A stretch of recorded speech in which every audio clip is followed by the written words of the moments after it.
नमस्कार, मैं श्यामगिरी। आज का विषय प्रधानमंत्री वर्सेस प्रचार मंत्री।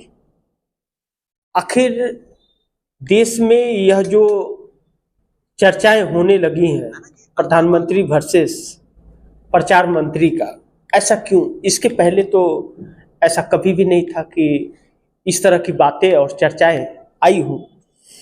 लेकिन अब यह जरूरी है कि आखिर प्रधानमंत्री का काम क्या होता है और प्रचार मंत्री का क्या क्या होता है।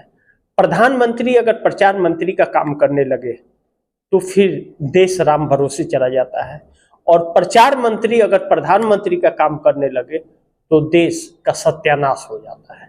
इस बात से इनकार नहीं कर सकते। हम पहले प्रधानमंत्री की बात करेंगे कि हमारे देश के मौजूदा प्रधानमंत्री नरेंद्र मोदी जब 2014 में आए तो बातें बड़ी लुभावनी और सुहानी की थी। इन्होंने कहा कि हम 2 करोड़ लोगों को रोजगार देंगे। इन्होंने कहा कि अच्छे दिन भी आएंगे। इन्होंने किसानों को C2+50 MSP देने की भी बात कही। इन्होंने महिलाओं को सुरक्षा प्रदान करने की बात कही। इन्होंने यह कहा कि आतंकवाद से हम कैसे निपट सकते हैं। सारी सुरक्षाएं हमारे देश की सरकार के पास है, और आखिर सीमा किसके नियंत्रण में है? गृह मंत्रालय और केंद्र सरकार के नियंत्रण में है। तो जब सब है तो ड्रग्स कैसे सप्लाई हो रहे हैं, आतंकवादी कैसे घुस जा रहे हैं, यानी कि सरकार विफल है। तो लेकिन अब प्रधानमंत्री खुद नरेंद्र मोदी हैं, और जब प्रधानमंत्री नरेंद्र मोदी हैं तो इन्होंने कहा था 2014 में कि 2 करोड़ लोगों को हम हर साल रोजगार देंगे। इन्होंने कहा था कि हम 15 लाख रुपए खाते में देंगे। इन्होंने कहा था अच्छे दिन आएंगे। इन्होंने कहा था सबका साथ, सबका विकास, सबका प्रयास। इन्होंने कहा था तो 0 टॉलरेंस हम आतंकवादियों का कर देंगे।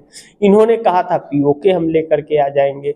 इन्होंने जो भी चीजें की उसमें से एक भी, कोई भी काम बंद नहीं हुआ और एक भी काम पूरा नहीं हुआ। नोटबंदी हुई।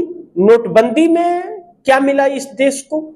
नोटबंदी ने इस देश की अर्थव्यवस्था को चौपट कर दिया, बेरोजगारी का आलम ला दिया। GST किया इन्होंने, लघु उद्योग कंपनियां बंद होने लगी। जो करोड़ों रोजगार देने की बात कह रहे थे वह करोड़ों रोजगार छीन लिए। अब इस सरकार ने 5 किलो फ्री अनाज दे रखा है। कोरोना के समय जो शुरू हुआ था वह अभी तक 5 किलो फ्री अनाज चल रहा है। सवाल यह उठता है कि यह सरकार उसे क्या बंद कर सकती है? बिल्कुल बंद नहीं कर सकती, क्योंकि जिस दिन 5 किलो फ्री अनाज बंद हो गया उस दिन सड़कों पर लोग आ जाएंगे, क्योंकि किसी के पास रोजगार नहीं है। आखिर यह भी तो जाने कि अगर एक प्रधानमंत्री रोजगार देने की बात करता है और रोजगार नहीं दे रहा है, 5 किलो फ्री अनाज दे रहा है, तो रोजगार पैदा क्यों नहीं कर रहा है? उसकी जगह अनाज तो पहले भी मिलते थे, 1 रुपया 1.5 रुपया किलो मिल जाते थे, लोग खरीद करके लेके आते थे।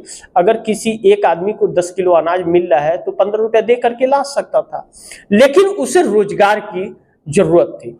उस रोजगार के नाम पर हमारे देश के मौजूदा प्रधानमंत्री वोट तो वसूल लिए, लेकिन लोगों को रोजगार नहीं दे पाए। जिन 2 करोड़ लोगों को रोजगार देने की बात कही थी, 10 साल में 20 करोड़ लोगों को रोजगार मिलने चाहिए थे, लेकिन 20 करोड़ लोगों को रोजगार नहीं मिला। 81 करोड़ लोगों के हाथ में 5 किलो फ्री अनाज के लिए कटोरा थमा दिया, जो बहुत चिंताजनक है। दूसरी तरफ हमारे देश के प्रधानमंत्री नरेंद्र मोदी चुनाव में एक्टिव काफी रहे। आज भी जब पहलगाम का मामला हुआ तो प्रधानमंत्री 22 तारीख को पहलगाम होता है, 24 तारीख को प्रधानमंत्री बिहार में रैली को संबोधित करने चले जाते हैं। यानी कि इन्हें इस देश से कोई मतलब नहीं है। यानी कि प्रधानमंत्री एक नाले का अगर हो तो क्या न उद्घाटन करने उसके भी चले जाएंगे, रेल का उद्घाटन करने यह चले जाएंगे, हॉस्पिटल का यही करेंगे, एम्स का यही करेंगे, मेडिकल कॉलेज का यही करेंगे। तो बाकी जो मंत्री है वह क्या करेंगे? हर विभागों के मंत्री पहले अपने अपने विभागों का वह शिलान्यास करते थे, उनका फिर वह उसका झंडी भी दिखाते थे, सब कुछ करते थे। लेकिन अब प्रधानमंत्री नरेंद्र मोदी बनने के बाद हर चीज का झंडी वही दिखाने लगे। पहले की सरकारों में कोई भी प्रधानमंत्री इतना चुनाव प्रचार में नहीं जाता था। 2, 4, 5 अगर उसका रैली हो जाता था तो बहुत था, लेकिन इससे ज्यादा नहीं। अब प्रधानमंत्री नरेंद्र मोदी जब से बने हैं, कहीं 30 रैली, कहीं 20 रैली, कहीं 40 रैली, कहीं 50 रैली, मतलब रैली ही रैली कर रहे हैं। यानी कि जब प्रधानमंत्री लगातार चुनाव प्रचार में है, और हमारे देश में चुनाव हर साल कहीं ना कहीं चुनाव रहता है और यह लगातार चुनाव प्रचार में ही रहेंगे, तो हमारे देश के प्रधानमंत्री चुनाव प्रचार में जा रहे हैं, तो यह प्रचार मंत्री हैं या प्रधानमंत्री? पहली चीज यह इस बात से निकल रहा है कि जब प्रचार करना ही इनका काम है, तो प्रधानमंत्री की जो कार्य है प्रधानमंत्री का, वह देख कौन रहा है? आखिर हमारा देश आज क्यों इस हालात में आ गया है? पहली चीज की यह कहा जाता है कि प्रधानमंत्री की डिग्री पे सवाल उठता है, पढ़े भी हैं या नहीं पढ़े हैं, उनके पास अपनी खुद की समझ है या नहीं है। अनुमान यह होता है कि अधिकारी ही देश को चलाते हैं, लेकिन उसके बाद प्रधानमंत्री की भी समझ होनी जरूरी होती है। अगर नहीं होती है तो फिर वहां पर समस्याएं आती हैं। क्यों कि हम पहलगाम से इस बात को सबक हमें लेना चाहिए कि पहलगाम में जो हुआ और जिस तरह से सीज फायर हुआ, वह एक नासमझी का नमूना है। क्यों? इसे इस तरह भी हम देख सकते हैं कि 1971 में जिस तरह श्रीमती इंदिरा गांधी ने पाकिस्तान के 2 टुकड़े किए थे, बांग्लादेश को अलग कर दिया था और 90,000 पाकिस्तानी सैनिकों को ढाका के अंदर सिलेंडर करा दिया था। अब विश्व में हमारा एक डंका बजा था, विश्व में हमारा वजन बढ़ा था विश्व स्तर पर, जिस चीज को लेकर के आज तक वह चीजें थी, हमारे देश का वजूद अगर विश्व में था, तो पूर्व प्रधानमंत्रियों ने जो कार्य और जो अपनी शैली, अपनी ताकत दिखाई थी, उसके वजह से था। दूसरी चीज कि शिमला समझौता जो उस वक्त हुआ, वह शिमला समझौता बड़ी महत्वपूर्ण थी। शिमला समझौते से यह निकला कि कोई भी देश हमारे भारत और पाकिस्तान के बीच कोई भी तीसरा मध्यस्थता के लिए नहीं आएगा। इसीलिए आज इंदिरा गांधी को याद किया जा रहा है कि उन्होंने प्रधानमंत्री का धर्म निभाया था और वह दबती नहीं थी, इसीलिए उन्हें लेडी आयरन प्रधानमंत्री भी कहा जाता था।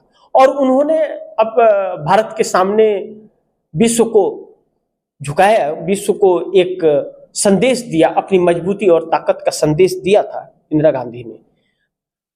पंडित जवाहरलाल नेहरू ने क्या किया, बाकियों ने क्या किया, वह देश में दिख रहा है कि आज इस देश में संसाधन सब है, तो इसका प्रयास शुरुआत पंडित जवाहरलाल नेहरू ने किया था। क्योंकि जब हमारे देश में आजाद हुआ था, उस वक्त हमारे देश में एक सुई भी नहीं बनती थी और पंडित जवाहरलाल नेहरू ने सारी सरकारी संस्थाएं बनाई और लोगों के रोजगार का अवसर दिया, रोजगार मिला लोगों को।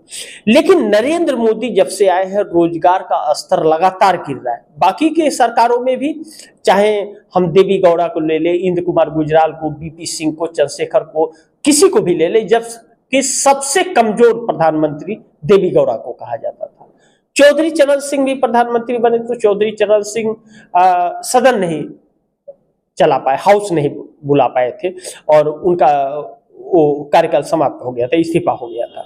लेकिन उसके बाद भी जितने, चाहे इंदिरा गांधी को हम ले, राजीव गांधी को ले, अटल बिहारी वाजपेयी को ले, या बाकियों को ले लेते हैं, हम पीवी नरसिम्हा राव को ले लेते हैं, या मनमोहन सिंह को ले, सबने कुछ न कुछ अपना नाम किया, एक लिखा इतिहास में के पन्नों में कि हमने यह काम किए। देश का सर नीचा किसी ने नहीं होने दिया। मनमोहन सिंह ने तो यहां तक क्या, मनमोहन सिंह एक बहुत बड़े अर्थशास्त्री थे और जब पूरे विश्व की अर्थव्यवस्था चरमराई हुई थी, यूपीए की गवर्नमेंट चल रही थी, मनमोहन सिंह प्रधानमंत्री थे, तो उस वक्त अमेरिका के प्रधानमंत्री थे, राष्ट्रपति थे बराक ओबामा। बराक ओबामा ने मनमोहन सिंह को ऊपर सौंप दिया कि अब डॉक्टर साहब ही हमें बचा सकते हैं, और उन्होंने बचाया था। उस समय 4% की जीडीपी बचाई थी हमारे देश की। लेकिन वह प्रधानमंत्रियों का काम था, प्रधानमंत्री थे वह लोग। लेकिन पहलगाम से जो संधि को तोड़ा नरेंद्र मोदी ने, और संधि को तोड़ करके जिस तरह से अमेरिका का इंटरफेयर हुआ वह हमारे देश के लिए बड़ी चिंता का विषय हो गया। अब नरेंद्र मोदी अपनी कमियों को छुपाने के लिए अपनी कमियों को छुपाने और जिस तरह से टोल किट एक तैयार किया है नरेंद्र मोदी ने। अब विदेश सचिव हमारे जो हैं, विदेश सचिव को अगर अपना ट्विटर हैंडल उनको ब्लॉक करना पड़ रहा है, उनकी बेटी को, परिवार को, उन्हें अगर अभद्रता इस देश की टोल करने वाले लोग अगर कर रहे हैं, उन्हें टोल कर रहे हैं, तो यह सरकार के लिए शर्म की बात होती है। लेकिन इस टोल आर्मी को इसी सरकार ने पाला है, इसी सरकार ने तैयार किया है, तो कैसे बोलेंगे। देखिए, आज विदेश सचिव की बहन बेटी को यह चीज के साथ किए जा रहे हैं, कल यही चीज जिसने तैयार किया है उसके साथ भी होगा। अमित शाह और नरेंद्र मोदी के साथ भी यही का चीज होगा, जैसे जेपी नड्डा के साथ हुआ। निशिकांत दुबे के बयान से उन्होंने किनारा किया तो जेपी नड्डा को ही टोल करने लग गए। अब नड्डा गड्ढा सब उन्हें कहने लग गए थे। तो कल को नरेंद्र मोदी, अमित शाह को भी इसका भुगतना पड़ेगा, जो खुद ने तैयार भस्मासुर जो बना रखा है उन लोगों ने। और यह भस्मासुर किसी को कुछ समझते नहीं है। एक विदेश सचिव जो काफी विभागों में मुख्य पदों पर रह चुके, मनमोहन सिंह के सरकार के वक्त भी वह थे, अब नरेंद्र मोदी 14 में थे, उस वक्त भी इनके पीएम में थे, और बाकी चीजों में वह चाइना के अंदर भी थे, हमारे देश के अधिकारी बन करके गए थे। और अब उनको ऑपरेशन सिंदूर सीज फायर जो हुआ, और सीज फायर के वक्त उनका जो बयान था, उसके बाद में इस सरकार ने जो किया है वह सीज फायर पर उन्होंने आके वक्तव्य दिया और ट्रोल करना जो चालू कर दिया, यह दुर्भाग्यपूर्ण है, इस बात से इनकार नहीं कर सकते। और अब नरेंद्र मोदी पहलगाम होता है, उसके बाद वह चले जाते हैं बिहार प्रचार करने के लिए। अब सवाल यह उठा कि अब फैसला आप दर्शक कीजिए कि कौन प्रधानमंत्री है और कौन प्रचार मंत्री है। यह आप दर्शकों पर फैसला छोड़ता हूं, क्योंकि इंदिरा गांधी ने पाकिस्तान को सबक सिखाया था और नरेंद्र मोदी ने अमेरिका के इंटरफेयर से, हस्तक्षेप से इसे सीज फायर में बदल दिया। सेना के प्रेस कॉन्फ्रेंस से यह बिल्कुल नहीं लगता कि सेना सरकार की बातों से सहमत है। हमको लग रहा है कि सेना सीज फायर के पहले उसे ज्ञात ही नहीं था कि सीज फायर होने वाला है, वह अचंभित हुई है। इसीलिए सेना को प्रेस कॉन्फ्रेंस करने में इतना वक्त, 12 घंटे का वक्त लग जाता है तकरीबन। अब ऐसे में एक सवाल यह उठता है कि नरेंद्र मोदी शुरू से अभी तक किसी एक बात पर खड़े नहीं उतरे हैं, और जो भी उन्होंने कहा है सारा झूठ बातें कही हैं। प्रधानमंत्री देश का, वह झूठ नहीं बोलना चाहिए। प्रधानमंत्री की बात पर पूरा देश विश्वास करता है और विश्व की नजर होती है, और नरेंद्र मोदी हमेशा गुमराह कर रहे हैं। लेकिन नरेंद्र मोदी ने एक धर्म बहुत अच्छी तरह से निभाया। देखिए, अच्छाई को भी बोलना चाहिए।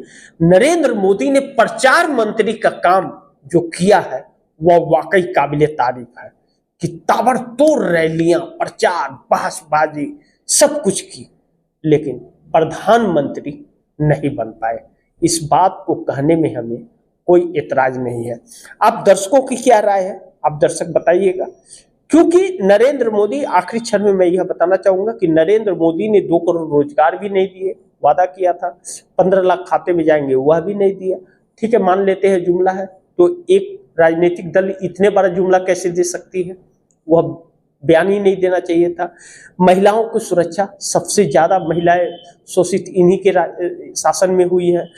2 करोड़ लोगों को रोजगार, किसानों को एमएसपी, अच्छे दिन के वादे, महिलाओं की रक्षा करें, किसी भी काम में सफल नहीं हुए। मेक इन इंडिया एक अच्छा प्रोजेक्ट था, लेकिन मेक इन इंडिया को भी इन्होंने उद्योगपतियों के सामने बौना कर दिया, उसमें लोगों को अवसर ही नहीं दिया। तो इसीलिए फैसला आप कीजिएगा। आप दर्शक कमेंट में बताइएगा प्रधानमंत्री कौन और प्रचार मंत्री कौन है, क्योंकि इंदिरा गांधी का नाम आज गर्व से फिर याद किया जा रहा है, फिर याद आने लगी इंदिरा। तो आप दर्शकों के ऊपर छोड़ता हूं, इसी के साथ ही इजाजत चाहूंगा। आप दर्शक कमेंट में जरूर बताइएगा कौन प्रधानमंत्री और कौन प्रचार मंत्री। मिलते हैं फिर अगली खबर के साथ, लेकिन एक गुजारिश निवेदन है, इस खबर को ज्यादा से ज्यादा आप लोग शेयर कीजिए ताकि सच्चाई लोगों तक जाए। और आपने चैनल को सब्सक्राइब नहीं किया तो चैनल को सब्सक्राइब कर लीजिएगा। मिलते हैं फिर अगली खबर के साथ, तब तक के लिए नमस्कार।